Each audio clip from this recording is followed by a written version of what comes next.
কুয়েতে যেইভাবে আমরা মোবাইলে কার্ড ভরি বা নেট ভরি, মোবাইলে যেইভাবে আমাদেরকে নেট ভরতে হয় কুয়েতে, তো নেট ভরার জন্য সর্বপ্রথমে চলে আসতে হয় একটি মেশিনের কাছে, যেখান থেকে আমাদেরকে একটা কার্ড বের করতে হবে। যেমন আমরা ইন্ডিয়াতে আগে কার্ড কিনতাম 10 টাকা 20 টাকা করে, দিয়ে ঘষে নেট ভরতে হতো, ঠিক সেই রকম সিস্টেম এখানে আছে। তবে আমাদেরকে কার্ড ওই দোকান থেকে কিনে আনতে হয় না, মেশিনে টাকা ভরে দেওয়ার পরে অটোমেটিক একটা সিরিয়াল নাম্বার আর পিন নাম্বার চলে আসে, যেটা খোলা থাকে। তো তোমাদেরকে দেখাচ্ছে, এই যে ভরে দিয়েছি পয়সা, অর্থাৎ 5 দিনার দিয়ে দিয়েছি, কমপ্লিট হয়ে গেল 30 সেকেন্ডের মধ্যে।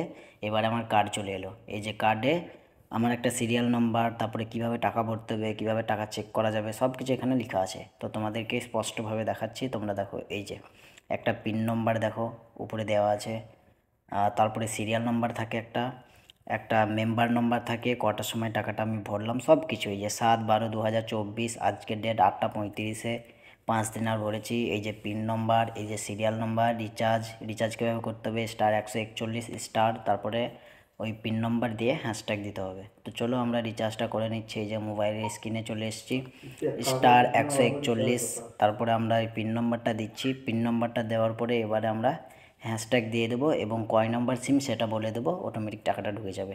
তো আমরা 1 নম্বর সিমে টাকা ভরছি, সেই জন্য আমরা 1 নম্বর দেবে দিলাম। 1 নম্বর দেওয়ার পরে এই যে আমাদের টাকাটা ঢুকে যাবে। কিছুক্ষণ প্রসেসিং হচ্ছে, টাকা ঢুকে গেলে আমাদের ডেট দেখিয়ে দেবে যে 5 দিনও ঢুকে গেল। আর ডেট কত দিন আছে, 9/10/2024 পর্যন্ত এটা এক্সপায়ার হবে। তা করতে আমাদের অটোমেটিক মানে চালু হয়ে যাবে, মানে অটোমেটিক করা আছে। রিচার্জ করলে যেমন আমাদের চালু হয়ে যায়, মানে অন্য কিছু করতে হয় না, ঠিক অটোমেটিক। এই যে সঙ্গে সঙ্গে মেসেজ চলে এলো এবং অটোমেটিক আমার মানে সব কিছু চালু হয়ে যাবে। 5 দিনারের আমার অফার আছে। এই যে 5 দিনারে 250 GB আর 500 মিনিট লোকাল কল পাবো।